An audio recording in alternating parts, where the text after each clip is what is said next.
Hey everyone out there, this is Ken Susi with Fishman and Unearthed. We're doing a takeover. Per usual, it's Wednesday, it's 3 o'clock.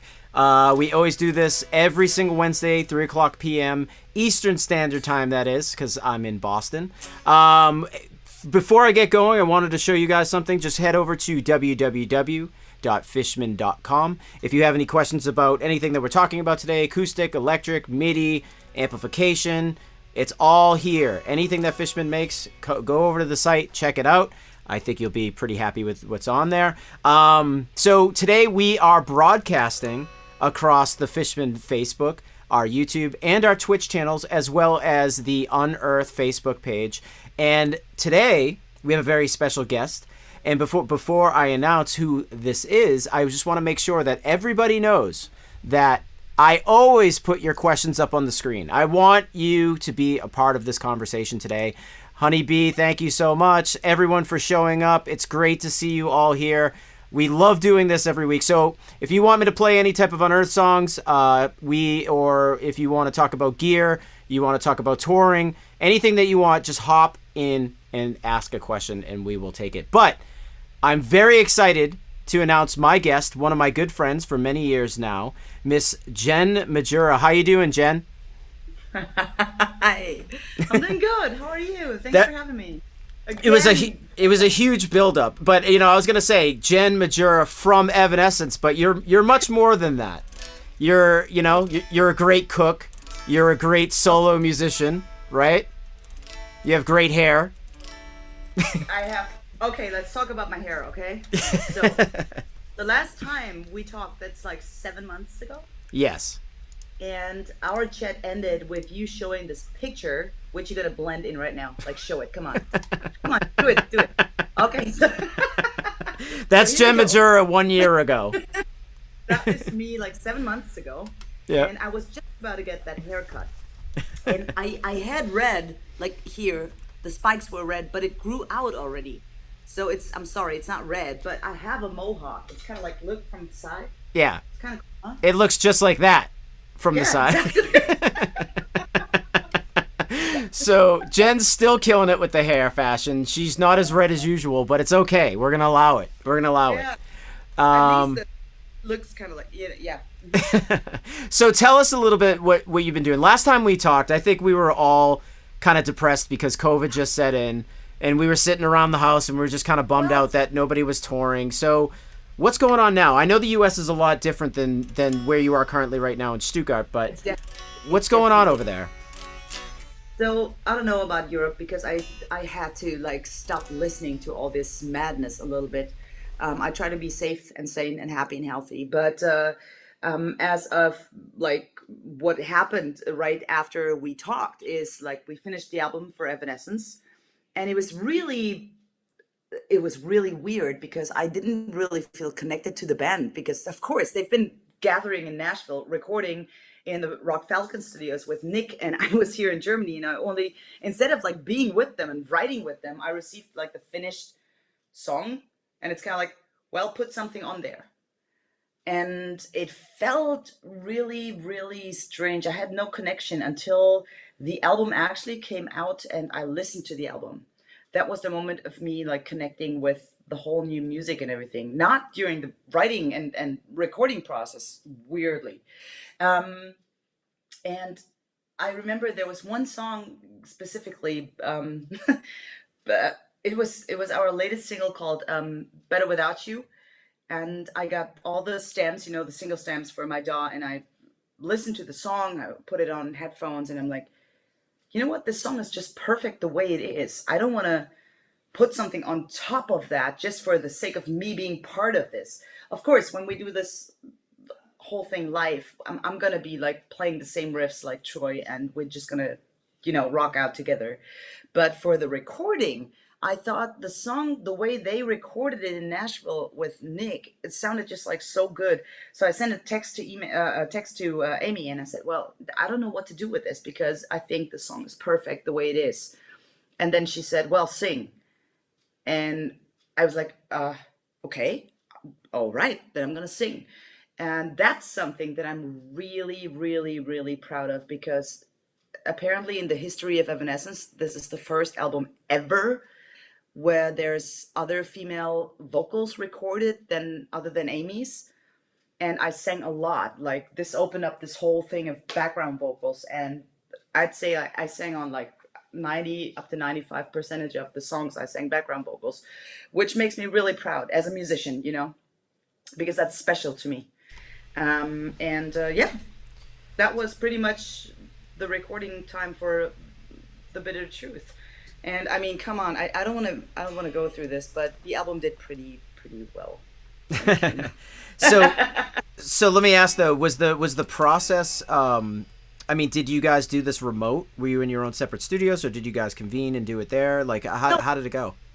No, so Amy and the guys, they gathered together at Nick's studio in Nashville, and they wrote together. They spent time in the same room, and whatever they came up with and recorded, I got the final product. I wasn't part of the actual writing process. In the beginning, we had talks about like, put me in the room on an iPad with like a FaceTime call, and I say, guys, this will not work. What the hell?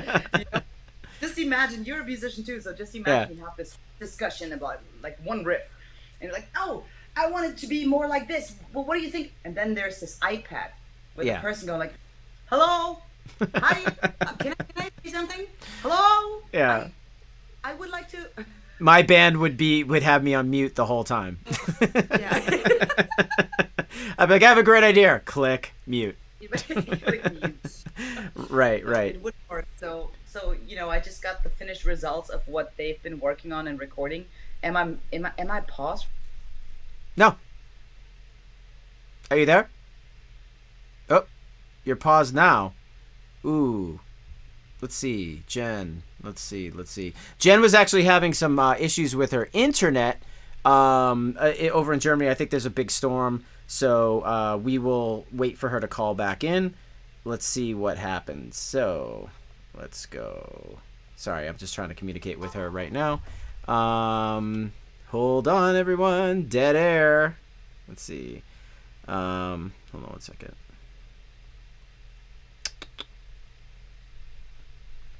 Call back. All right, I'm telling her just to call back. All right, while we're all waiting, I'll take some questions here. Let's see. Boom. Oh, here we go. Grunge 2012. Are there any voices in the classic and moderns molded to other modeled on other pickups? That's actually a really good question. Let's Jen's actually calling right back in. Hold on one second. Let me just make sure she's good. Jen, you're back. I know. I told you we had a lot of thunderstorms these past days. I was just telling everybody that you're my thunder buddy. We're good. Thunder buddies!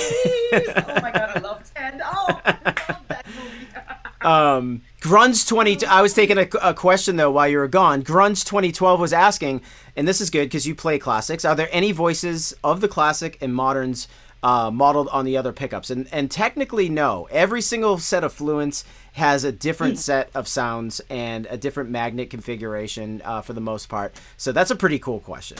Let's see. Oh, check this out. This countdown music is way better than the YouTube ones. So I don't know what that means. I don't know what that means. Do you know who is the person who played the intro to the Fishman show, right? Like no, tell me. Thomas McLaughlin. I totally guessed it right. Yay. You couldn't. Yeah, it was like. That was amazing music. I liked it. Yeah, he has very, very slippery hands, as I like to say. And I like the whammy part with the woo.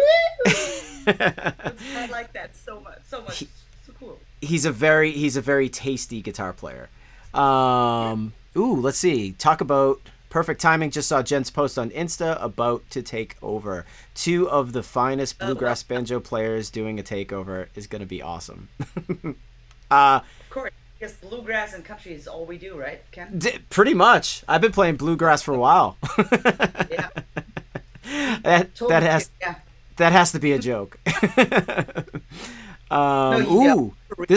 This is a great question. What's the Pop-Tart of choice today, Kenneth? Okay, wait. I have to explain this one. Please do. Valeria runs my Jen Majura Chile fan club. Yep. And Kenneth is a die-hard Evanescence fan who always participates in the live stream, live chats when I do like premieres on YouTube. And he established this thing about Pop Tarts.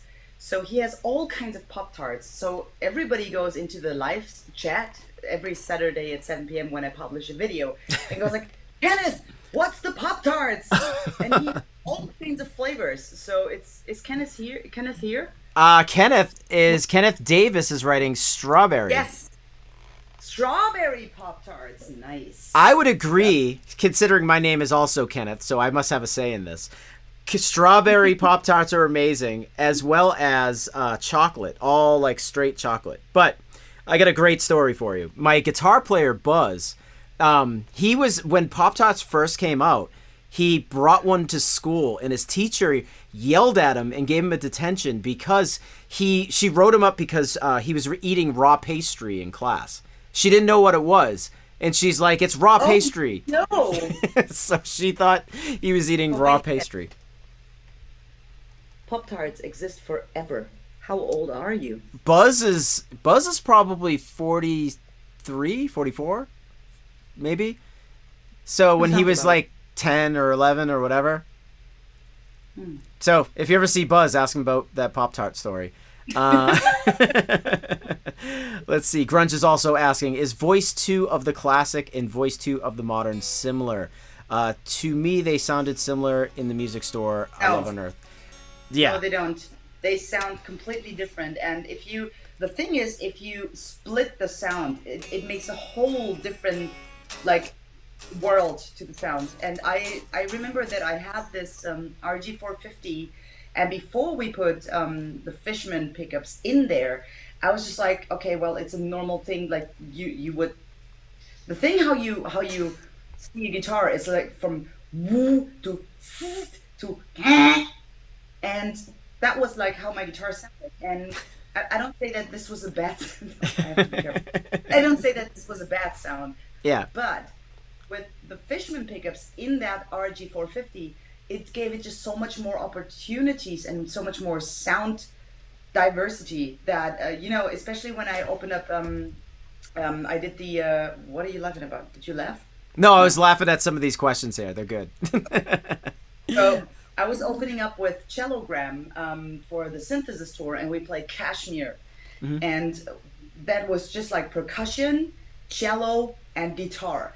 So that was giving me a lot of room to expire like all the different sounds of the pickups. And I totally enjoyed it because I believe like the neck pickup sounded way more bluesy than it normally did. And it was just like, I totally do not think that any sound position sounds the same. It's like really separate, different sounds. Yeah, Jen's totally right. So the way we do these pickups too, and she's totally right with that.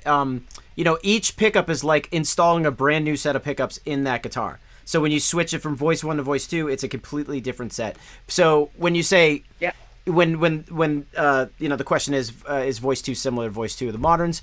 They kind of have the same passive characteristics, but you got magnetic differences. One is pole pieces versus blades. You've got different voicings. They're tweaked differently. So Jen knows a lot about this stuff. So it's awesome that you popped in and asked that question. Let's see what else we got here. Oh, Mike's here. How you doing? It's Wednesday. Rita's writing that you have Fishman pickups and the Ibanez and love them. That's Jen. That's your choice, right? Of pickup and guitar combination, right? Well, yeah. What do you currently play live and stuff? What kind of Ibanez with what kind of pickups? What do you mean with currently? Well, when you're playing at home or on tour, not currently like right now, but when you're on the road, what is your go-to guitar? That's hard to say because I have the Fluence and I have the classics, and they both are super different, sort of like from the characteristic for me, which is beautiful because they give more opportunities sound wise. But for me, like my personal taste is like I like the classics in the RG450. It's just I'm just old school and I like the classics, but I also love that the Fluence in my baritones totally gave me this carefree playing. I don't have to wander around stage finding a sweet spot where I don't have feedback. There's no humming in between. You know, we have like chug riffs. The Evanescent stuff is like dun gong gong gong gong silence. Yeah, true. If the silence is not silence, but it's like that sucks ass. I'm sorry for my French, but you know, it's the truth. Yeah. So I really, that was my first movement why I made this approach to you and asked you about, could you help me out with those pickups, because Ola Right. Englund friend referred me to you, and I was like, okay, if this really solves my problem. It was struggling. You don't want to go on stage and feel insecure. Right. You know, that's the biggest thing. You don't want to go on stage and feel insecure. Every stage is different. You have wooden stages, you have big venues, you have small venues, Right. and you don't want to be insecure, and you don't want to have to deal with different occasions every single time you go on stage. And if this pickup makes me feel secure about what I'm doing every single time I go on stage, no matter if it's like for 30,000 people or 3,000, Right. that is something that is really, really helpful and amazing. And that is what Fishman gave me with those pickups in my guitar. So Yeah, and it's important too, because no matter what pickup you throw, no matter what Fluence pickup you throw on your guitar, you know that you're getting a consistent sound from guitar to guitar. At least the pickup is accurate, not the wood of the guitar can change though. Exactly. And what I first thought was a little bit weird, honestly. I walked by my guitar tech during tour one day, and he was charging all my guitars with little USB plugs. And I was like, this is playing electric guitar now. Wow. It's like next level shit. Yeah. But it's so cool. For my white 450 RG, I have the what do you call it? Like the back plate thing. Yes, the universal battery like pack. Battery. Yeah. Yep. And it didn't fit. I remember it didn't fit. But Yep. Mark, my lovely guitar tech, just taped it with fucking duct tape. No way. And until this very day, it's taped with white duct tape. And I love it. It's A just screw so would rock and roll. have been fine. Just putting a screw in the back of the guitar would have been okay. No, but it's just so good. I don't want him to change it. It's like rock and roll. I love it. that is awesome. That's awesome. Well, we have a regular that comes on, shows up to my stream. Reenie's here. She's saying, "Hold up. The time you said you'd get Jen on here, and she has arrived." So that's awesome. Hello, hi, yay! I make all dreams come true when it comes to Jen Majura. Whenever it has something to do with Jen Majura, I make all dreams come true. Let's see. Do you plan to do a streaming show with Unearthed? No. Currently, we live all in different states, so it's tough to do a live stream, and we're very lazy. Excuse me. Hello. Yeah. My entire band is on another continent. You could totally do that. Yeah, but you guys make so much money on tour that you have your own spaceship that flies you guys around from show to show. I've seen it. When we talk about live stream, like you could totally do that. We could. Come on. We could. I mean, we done a couple of live streams with Evanescence in this whole pandemic, horrible bullshit time. We did Jimmy Kimmel. We did Kelly Clarkson's show. We did Driven to Perform with Alice Cooper, which was all the time. You know, the cool thing is they gather and they perform together, and by the end of this, we didn't want to make a secret out of it, like I'm not in the States, because I just can't make it into the States. Right. So it's kind of like public that I am in Germany. And the funny thing what I realized is I was in the studio with my friend Martin, where I also recorded Insanity, my second solo album. And I was in the studio, and I put my in-ears in, and I started like listening to the music. I closed my eyes and I was playing and singing, and it just felt as if I was with my band. And then the song finishes, and you're like, and then you open up your eyes, and all of a sudden you're like in the middle of an empty, giant, big studio room all by yourself. So it was amazing, but it also kind of sucked. Yeah. And I wait to get back together with my band. Really, I just miss the fucking shit out of my friends. Really, it's just insane. If somebody would have told me last time I was in Nashville in February when we recorded the first 4 chunks of songs, and everybody went to the airport and went like, okay, all right, have a safe travel back home, bye bye, buddy. And then this shit happened. If I somebody would know. have told me that this would happen, I would go like, "What? I Yeah, know. right." As it. And it's been like a year, approaching a year and, some change. So it stinks that you haven't seen anybody.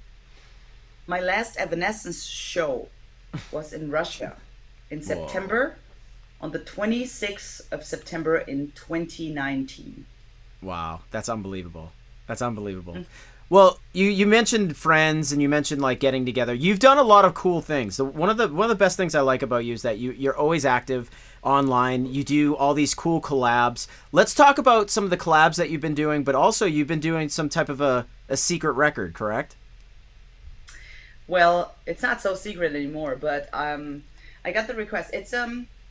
He is an agent and booker for, let's say, guitar music. He works with his name is Chris Clairhout, and he is in Asia, and he is literally working with guys like Andy Timmons, Paul Gilbert, Ron Bumblefootthal, Matthias Iya Eklo, and Guthrie Govan, all these kind of guys. And he had this album idea of like him um, producing or writing electronical loops, and he wanted to get like some of his friends and people he worked with and players to work with those kind of electronical loops and turn them into like real functional songs. And I remember I was I was talking to Ron and I was talking to Ia about this, and they both been like, "Wow, it's really struggling. It's amazing, but it's struggling. It's like it's a challenge." And that moment, I remember I received an email from Chris, and I said, "Oh, me now too." And it turned out to be like, for me personally, a very interesting experience because I was pushed out of my comfort zone, because the electronical loops that he programmed, I would have never programmed it the way he did. So I had to deal with it and like make it work together with what I would think would be a great idea. And when I saw the honestly when I saw the other players' names, I was like, I have to do this. I'm the only girl on this record. It's going to be released. It's called Anywhere Door. It's going to be released on July 30th on Bandcamp. You can pre-order it already. And it has some of the most amazing, beautiful human beings and players on it. It's like Guthrie Govan plays one track, Matthias Ia Eklund plays one track, Jack Gardner plays one track, Ron Bumblefootthal, Perry Nilsson, and so many amazing players. And I was just like so honored that I can be part of that. So I had to say yes. That's But the that's kind of like struggle, I have a question about that too because I played a band for years, like 20 years, and you get stuck in the same kind of rotation with the guys and writing songs and stuff. But when you're in a scenario like that with such, like, as I call them, like how high powered or super musicians, including yourself, how's the communication? How is the communication? How is like the song structure? Like, how do you guys sort out all the parts and stuff? Is it pretty free form, or is it like very like to the book? no, okay, so the thing was, we received all these electronical loops, right? And we were free to edit and cut and copy paste and whatever we want to do. So there were elements where I'm just like chopping up everything and just like trying to push it to different directions. And there were parts where I'm like, wow, this is actually pretty badass. And I left it. So we were able to like edit the whole electronic loop thing. We got the single stems and we were like allowed to work on it. And like I said, I talked to Guthrie, I talked to Ron, I talked to Ia. Just today, talked to Jack about it, like Jack Gardiner. And I think we all were like pushed out of our comfort zones, because when you write for yourself, you write what's comfortable for you. Even if you reach a point where you're like, "Ooh, this is hard," but it's still your comfort zone. And this was just like something completely out of my personal comfort zone, like electronical loops. And I was like, what am I gonna do? And I even got that crazy that I put my budgie cookie on it. So the song is called Guacamole, but I have Cookie say chicken wing on so my Amazing. budgie did. So yeah, it turned out to be really interesting and really nice. And I'm very proud of it, and I'm especially proud of it to be considered to be among these players. Like Yeah. this is not normal. It's like these are some of the players I think of the most highest of ever, and I'm allowed to be on an album with them. So that's Yeah, really cool. high profile musicians. That's the stuff, the high profile stuff. That's what you got to do. Them, yeah, them, and me, Doris. Yeah, you're high profile. Come on. You can't have rooster hair and not be high profile. That's what I'm saying. I try. We have a lot of people popping in now just saying hi. So hello everyone. I Hello, love hi, are you guys? I Hi. love this question, and I never put anything like this on the screen, but do you smoke What? ganja? What's ganja? Like marijuana.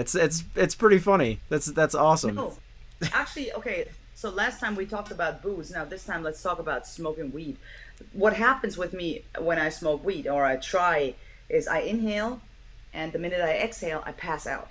Okay. And I remember one time on the bus, Amy and well, actually Josh, Amy's husband, he didn't believe me, and Amy and Beth, they've been aware of what happens, so they gave me a doobie.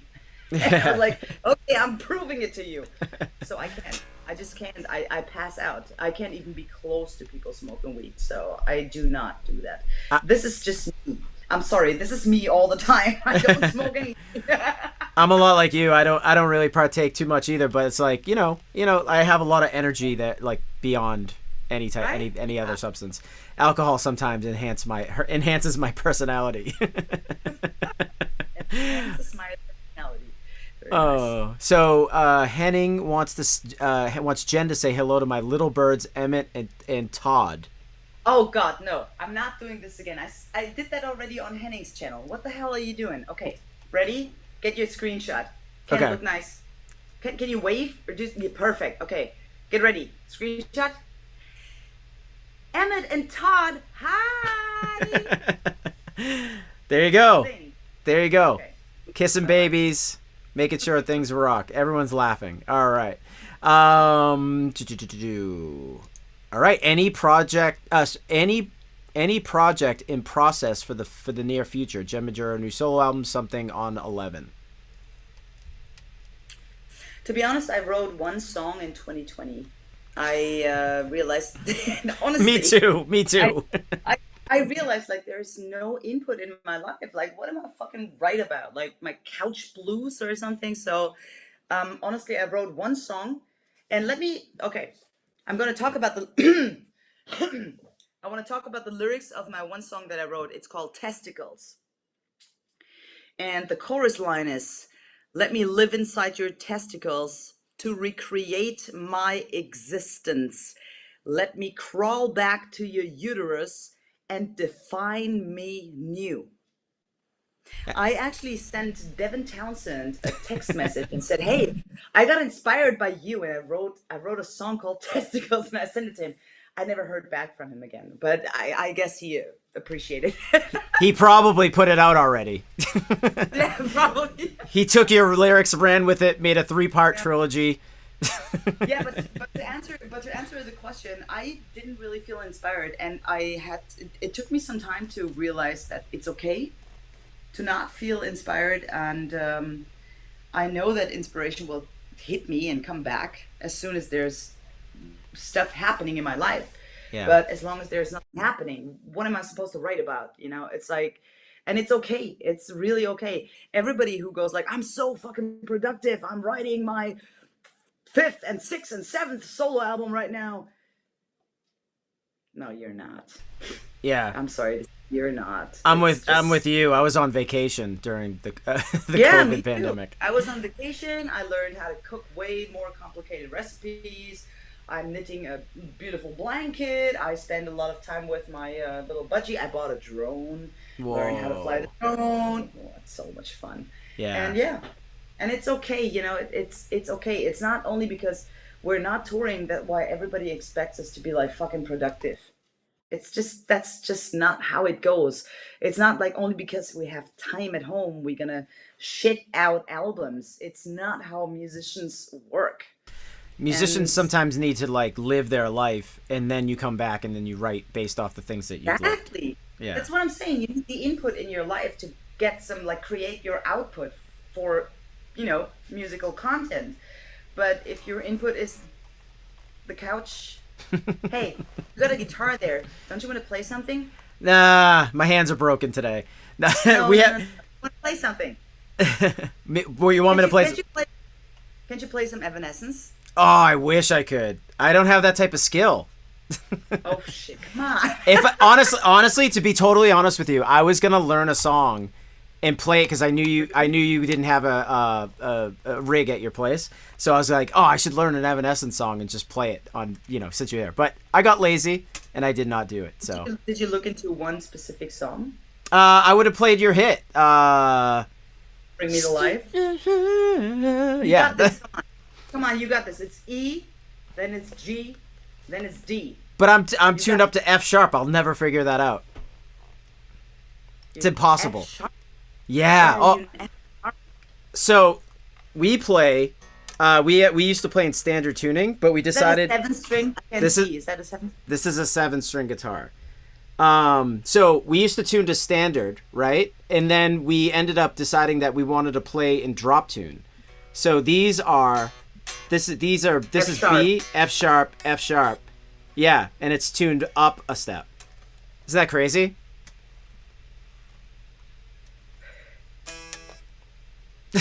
Well, I shouldn't say it's crazy because we with Evanescence deal with a lot of tunings as well, but It was weird because we were influenced to write like different type of riffs like with it in drop tuning versus in standard. So the hard part was transcribing all the old stuff. Having such you know how it is, like you have muscle memory when you're playing live, and then like you switch tunings, so then you like go to grab all the wrong frets at all the all the wrong times. no, So- I never do that. Never, ever. I never do. We were because like we were like, all right, cool, everything's different now, and then we just start playing things in the wrong place, and then we're like, oh yeah, we're in a different tuning. So this is fun. My band's a lot. My band's fun. We have a lot of fun. But here's a question from Rita.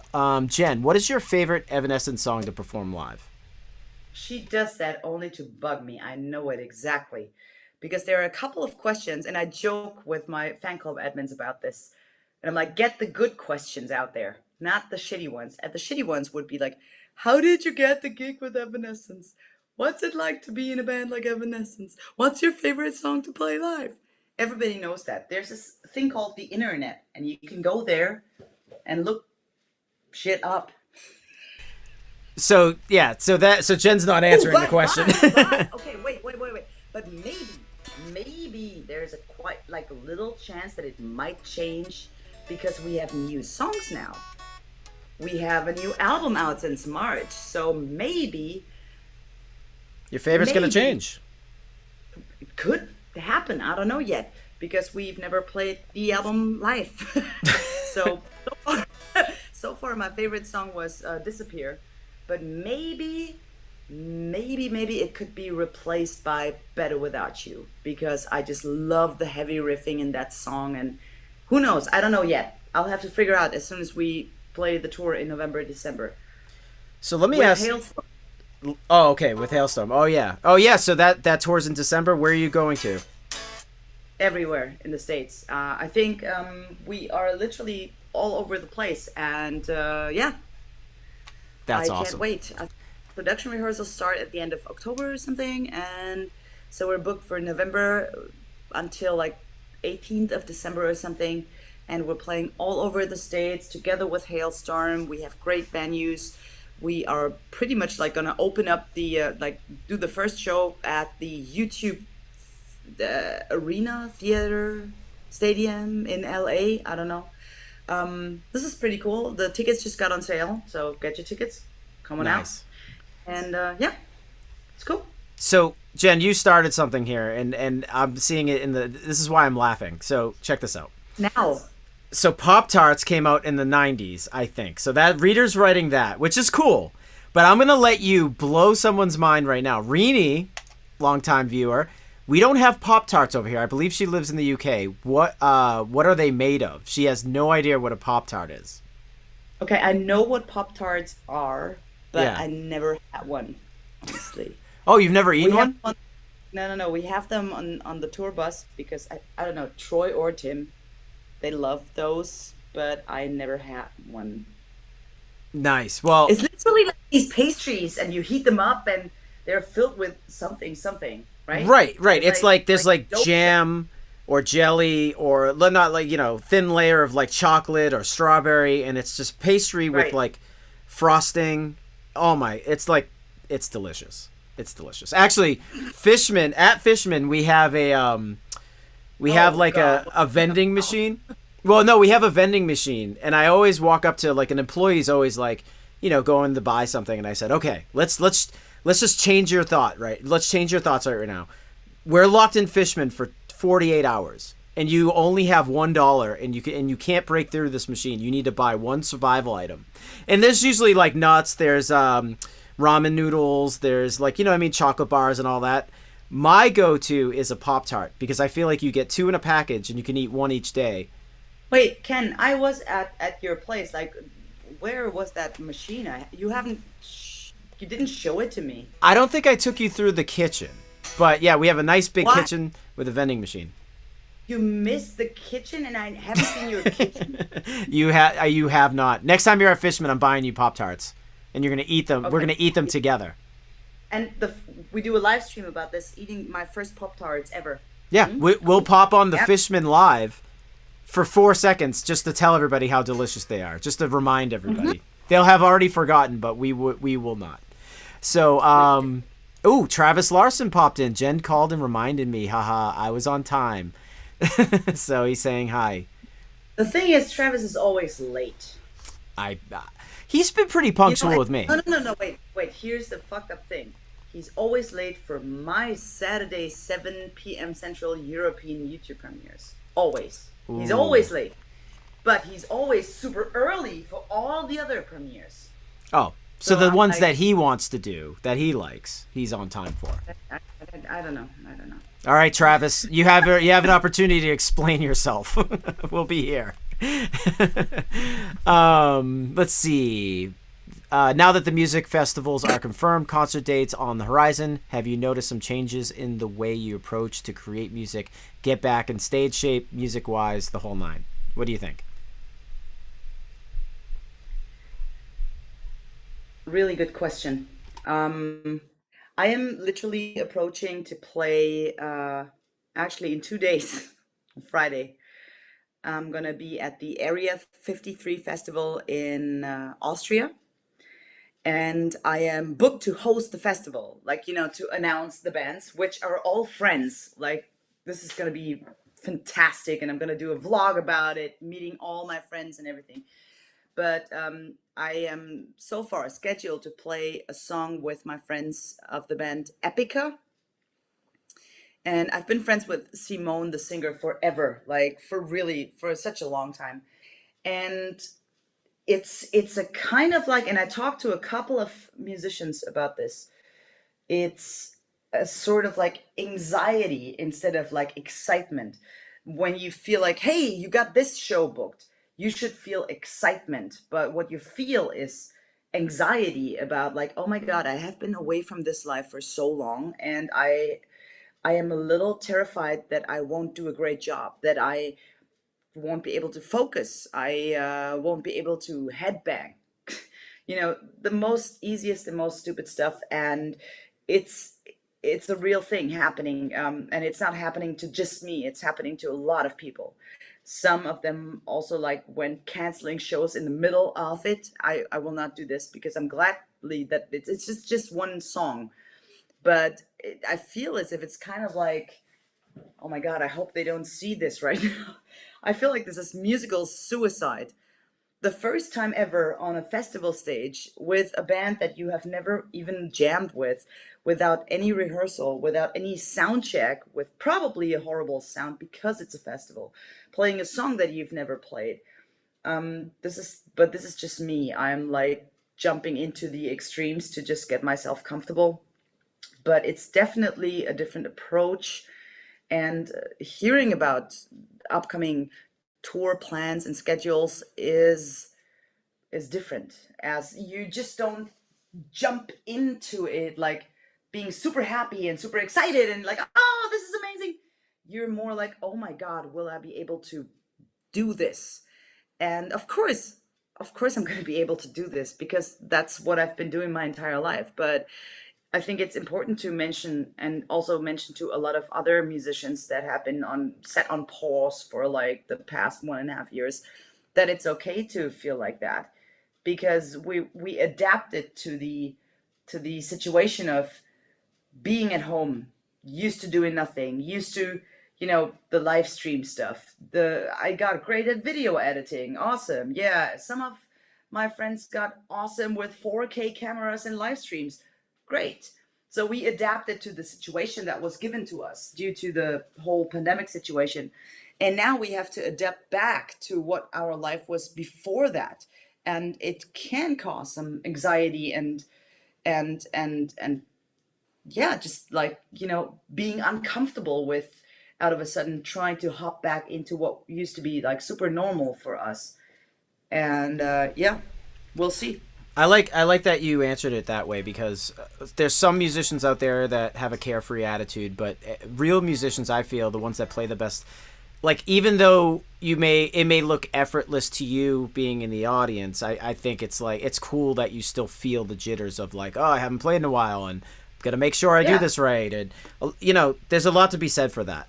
So I really of course. respect But that. when you want to when you perform on stage, you want to give your listeners and your audience the best experience. And then you, of course, after a year and a half not doing any of that, you get this feeling deep inside of you.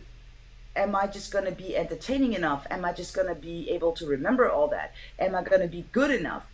And all that just creeps into your, while you actually should be excited about the announcement of tour dates. Right. But I guess it's just human. And again, talking about our latest album, The Bitter Truth, it's all about being human and accepting, little tiny things that are not flawless. It's very important to do that, because we live in this very fast pacing Instagram filter, I'm so perfect world. And I believe that we all need to go back to be humans again at some point, like with that, skip the fucking filters, first of all. I mean, you all look like fucking freaks. And Oh, come then on. just, I think I look good. yeah, your ears are beautiful. The duck lips and the red ears. I look good. Sorry, everyone. Everyone. Jen was No, but making fun of me before the live stream because I went to the gym and I came back and my ears are still red. So there you go. are they still red? So Eh, your they're cool. ears They're cooling off. They're cooling off.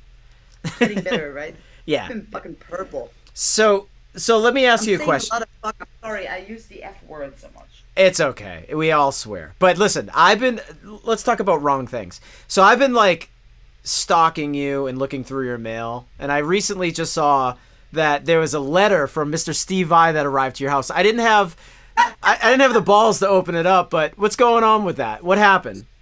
So there's two things. Yeah. The first thing is that I wrote to Steve and said, listen, your Pia is going to be on the Jimmy Kimmel show.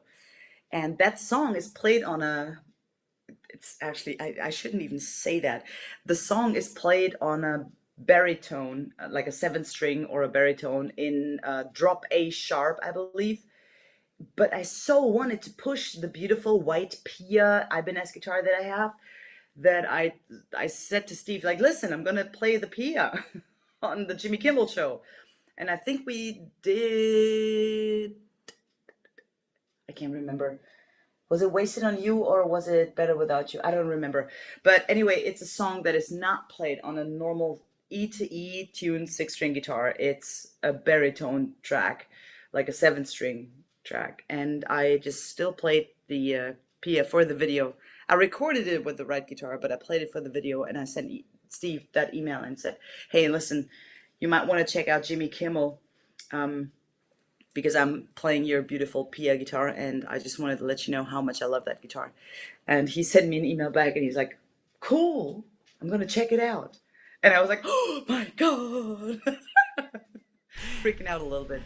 And the second thing that happened is actually today, like as we speak, in Colorado, that white Pia that I played for the Jimmy Kimmel show, I Yeah. put it apart. Like I had just a neck and just a body, and like put all the metal parts away from that guitar Yeah. because David Bombilia, he's like the custom shop guitar paint job god of Steve Vai. Mm-hmm. He apparently is likes me, and he Nice. offered one of my guitars. How do you say no to that, right? You don't say no to that. Not at all. Say no to that. And yeah, so I sent it to Colorado, and it just arrived today, actually today. So this guitar is gonna be like black, blue, purple, and the biggest badass part of it, it's gonna glow in the dark. Nice. We should get you some Steph Carpenter signature series pickups because they have a glow in the dark Fluence line. Oh my God, really? They do. They do. Can we talk? We're gonna talk about it. We're gonna talk. We're talking now, but we will talk. We will talk for real. Simon's asking a quick question. Do you prefer in-ears or wedges on stage? Oh my God. By now, honestly, I prefer in ears because it gives you such a clear and different sound. Like you can play different. Back in the days when I played in my AC/DC tribute band, wedges, completely wedges. I also believe it has to do with the kind of music that you play and the show, like the production, the size of the production you do. So if you're like in a little band, like rocking out garage shows and playing some AC/DC and Motorhead and stuff, don't go for in-ears. That will ruin the energy. But if you are playing like a big organized production show, I think in-ears can really, really make you comfortable because you're able to walk wherever you want to walk and you always have the same sound. So it gives you a little bit more of like a comfort push. So it has to do with what kind of show it is. That's awesome. I agree with you because if you're wearing in-ears and you have a Marshall stack behind you and it's turned to 10, you're not gonna hear anything but your Marshall stack. Exactly. Yeah, you're gonna go deaf for sure. Let's see what other questions we have here. We have about 5 minutes left. So any questions that you have for really? Jen? Oh yeah, we're moving and shaking over here. Let's see. Oh, cool. This is cool. 8 a.m. Thursday morning here in New Zealand. I've not been able to sleep yet. Hi, New Zealand. Hey, Benjamin. Oh, hi. You know Benjamin? Yes, of course. I know almost everybody who you put up here. Like, they're all in my life every Saturday when I publish a video at 7 p.m. Central European time. That would be what time at your place? 1 p.m.? 1 p.m. your time. Yeah, you have to join the live premieres, Ken. I would love to. Good crowd of strawberry people. I'm gonna send you the next link so you have to join. Oh, I would love to, and I'll do embarrassing stuff per usual. All right, my question is, could you give me a virtual hug, please? Yes. Hi. You just got genned, big time, big hug. My question is, can you teach me how to be a great guitar player like you? I think it's gonna take time. That takes time, but Rita, you are on the best way. You are so passionate and beautifully developing new skills and getting better, and your toning got better, and I watch all of your getting better progress. So just keep doing what you're doing. You're gonna be fucking fabulous. Good. And you just got a positive review. Jen gives the best hugs. I would agree. I would agree. It's you got a 4 out of 5 stars. Actually, 4.5 out of 5. My very best. I tried. It's 5 stars when you're actually in person and can receive a real Jen hug, but that was about a 4.5 out of 5. I need to know who I have to sacrifice in order to get an original Jen socks. Why is everybody so fucking obsessed with my socks? Like, I did that for my crowdfunder, and I put out 2 perks, hand knitted socks. And whoa! You made them? I made them, yeah. And I asked the 2 people who got the perk. And I was like, okay, what kind of size? And I knitted the socks. and it was all over the news. Instead of talking about my new album, people only talked about the socks. What the hell, people? It's on like Lamb Goat, Blabbermouth, like Metal Injection, Yeah, like honestly, it was on Blackmouth, and Yeah. they talked about the handmade socks. So, I don't know. Because that's It was- news. Your record means nothing to it's No. secondary to the socks. It's just the socks. The socks are the real deal. So if I do my next crowdfunder, I'm just gonna put out like hand knitted socks. This is gonna be what? Rolling Stone Kerrang? Come on. Yeah, exactly. If you make a jacket, if you knit a jacket, then that's it. You're in the Rock Hall. Well, So- I'm making a blanket right now, but that's it. Make a not- blanket with just my face in the center. I'll pay you top dollar. You wanted a sweater the last time we talked with your face on it. And that. No, Can no, you make me can you make Mark a sweater No. with my face on it? No. Listen, the only thing I could do is like make socks for you with, I don't know. Are you a Patriots fan? I am a Patriots fan, but I want Right? you to give a gift to Mark so he has to wear it when he sees me.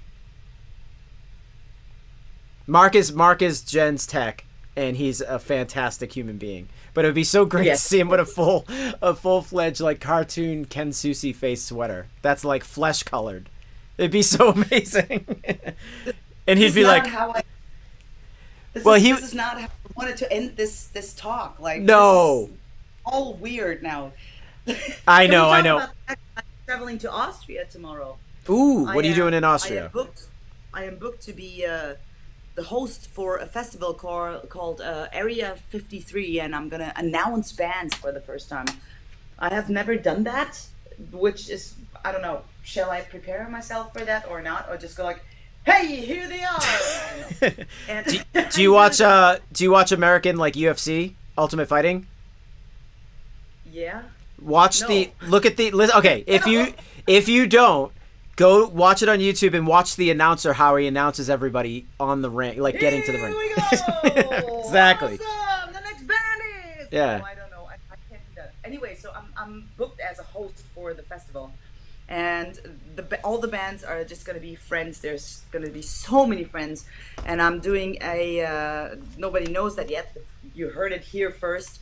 I'm gonna do an EMP Instagram takeover on Friday, and an Ibanez Germany Instagram takeover on Saturday. So I'm gonna be super busy the whole time and announcing bands. So That's yeah. pretty cool. I will give you a piece of advice. So when I Unearthed played Ozfest in 04, and then we got asked back to be second stage headliner in 06, I got asked to be a Battle of the Bands like whatever judge, but I figured I was on a panel.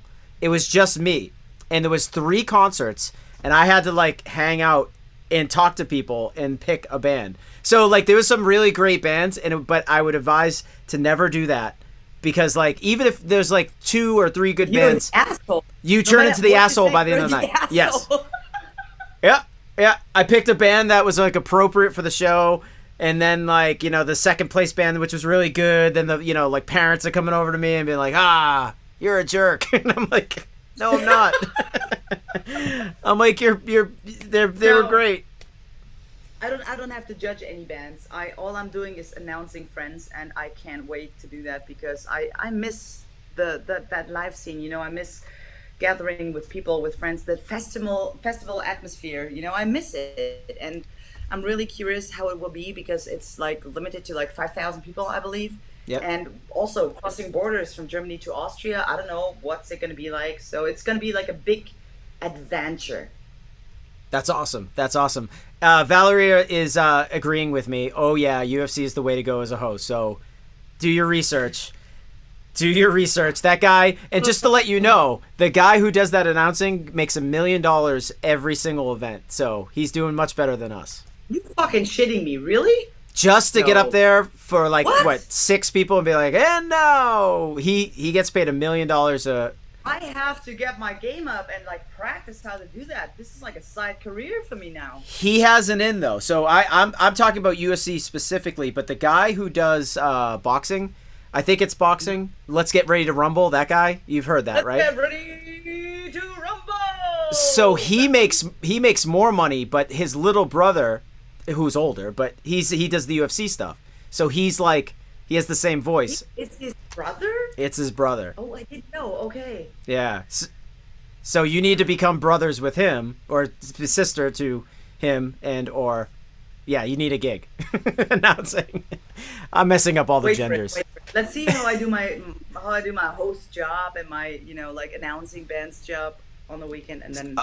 Ready? Announce me. We're in Austria right now. Like you can come there to the festival, the Area 53, and judge me and go like, "Hey Jen, you did a shitty job." Let's practice before we go. It's 4:00. We gotta let Jen go, but let's end this on a high note. Let's pretend that Ken Susi, the solo artist, is hitting the stage right now at this festival. How are you announcing me? What are you doing? I would totally go like, okay, wait, I'm walking to the stage. I'm pretending to walk. Okay. Here, ladies and gentlemen. Give it up for Mr. Amazing, Mr. Badass. Give it up for Mr. Ken Susi. And right there is where my guitar tech forgot to put the batteries in my guitar and my strings fall off. What did I do? Not too bad, huh? You did awesome. That was exciting. You're ready. You're ready. Yeah, everyone, we're going to end it here. Thank you so much. There were so many questions that we couldn't get to, but everyone is just showing so much love here. We at Fishman love that you play Fishman products. We love that you come on here and you talk to.